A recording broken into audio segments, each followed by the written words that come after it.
Why did this legendary dagger disappear after World War II? A weapon that should have survived history, but didn't.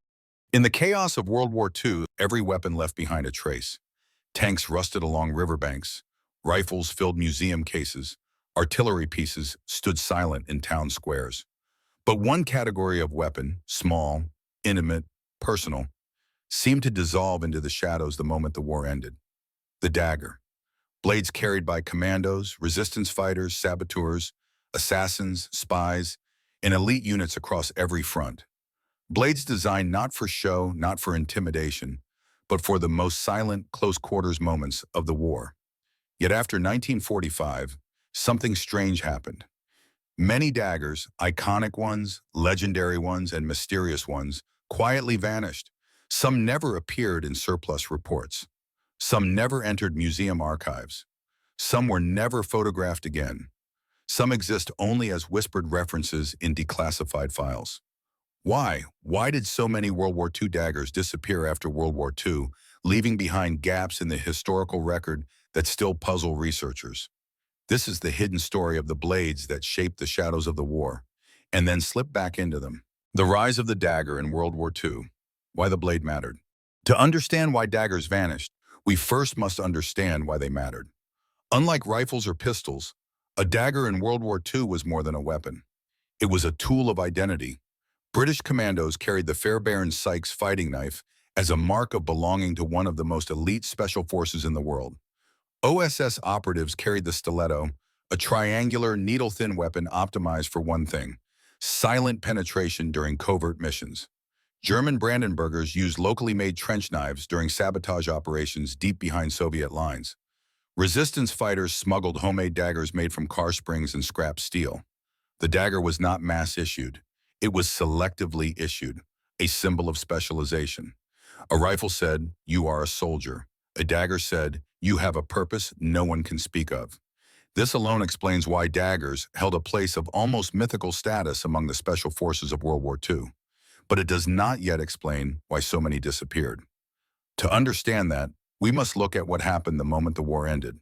The Great Disappearance. Why daggers were not treated like other weapons. When World War II ended, the world faced a logistical nightmare. Ships, planes, warehouses, and depots overflowing with millions of weapons. Governments categorized everything. Rifles, surplus or reissue. Tanks, scrap or transfer. Uniforms, store or donate. But daggers did not fit the system. Why? Because most daggers were 1. Too personal. A dagger was not a mass-issued rifle. It was often assigned to a specific soldier for a specific task. Many officers and operatives simply took them home when demobilized. No paperwork, no tracking, no inventory footprint. 2. Too cheap to catalog. Compared to guns, vehicles, or artillery, a dagger's bureaucratic value was almost zero. They were easy to throw into scrap piles or easy to pocket. 3. Too sensitive in meaning. A dagger symbolized covert operations, silent kills, assassination missions, and unconventional warfare. Post-war governments wanted to promote narratives of liberation and justice, not throat-to-throat violence in dark alleys. Museums prioritized tanks and large weapons, not silent killers. The result? World War II daggers fell into the cracks of the system, neither celebrated nor regulated. And yet, some daggers disappeared for even more deliberate reasons. The secret reason.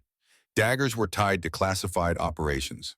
For elite units like the OSS, SOE, SAS commandos, and German sabotage groups, daggers were part of covert missions that remained classified long after the war.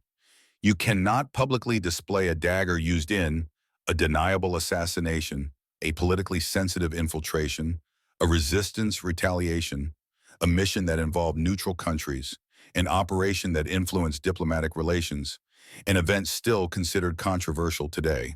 Thus, many daggers were sealed in restricted archives, locked away with mission files destroyed to protect identities, kept in private possession by veterans under secrecy obligations.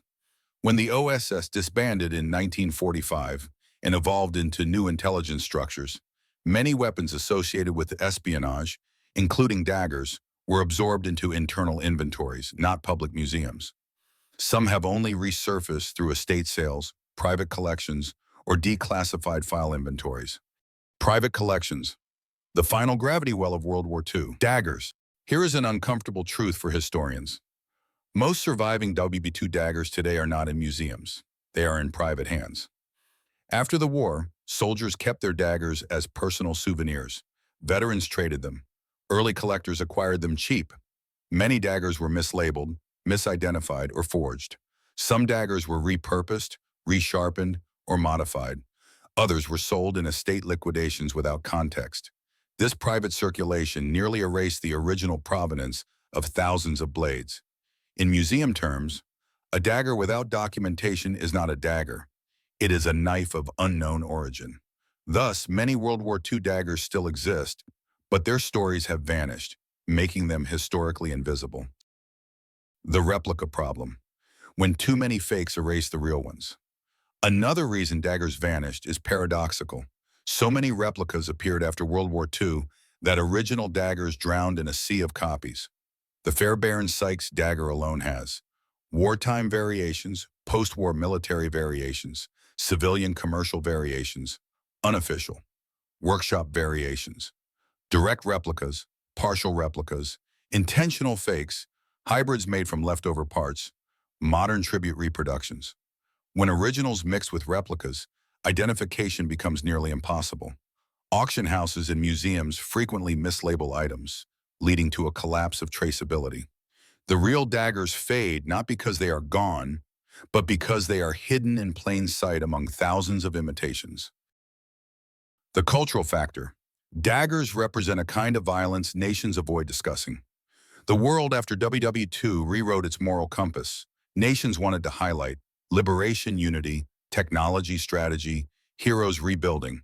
But daggers remind us of assassinations, sabotage, silent kills, hand-to-hand eliminations, covert executions, missions without glory. Thus, many museums and official histories chose to omit or minimize dagger content. A tank inspires national pride. A plane symbolizes engineering. A dagger symbolizes intimate violence. And so, quietly, the dagger slipped into the shadows once more. What does this mean for us today? The disappearance of World War II daggers is not a historical mystery. It is a mirror. Daggers vanished because they were personal, they were cheap, they were secret, they were politically sensitive.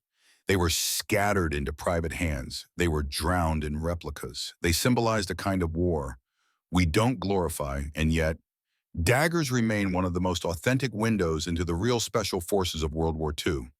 The ones who fought in silence, in darkness, in alleys and forests, not on parade grounds. To study daggers is to study the human dimension of war, the psychology of close combat, the ethics of covert operations, the tools of resistance movements, the evolution of special forces, the missions that textbooks barely mention. Daggers may have vanished from the surface, but they never vanished from history. They simply returned to the shadows they once defined. Conclusion. The daggers didn't disappear, they went home. In the end, the simplest explanation is also the most human. Daggers are not museum pieces. Daggers are personal. A commando didn't leave his Fairbairn Sykes in a weapons dump. An OSS operative didn't surrender his stiletto to bureaucracy. A resistance fighter didn't toss away the blade that kept him alive. They took them home. They buried them. They hid them. They passed them down quietly. Or they kept them as silent reminders of what war demanded. This is why the daggers vanished. Not because they were lost, but because they were owned, because they meant something, because they were symbols of missions, secrets, and survival stories that never made it into official archives. And perhaps that is exactly where these blades were always meant to be, in the shadows. Subscribe for more hidden World War II weapons, forgotten missions, and stories the history books barely mention.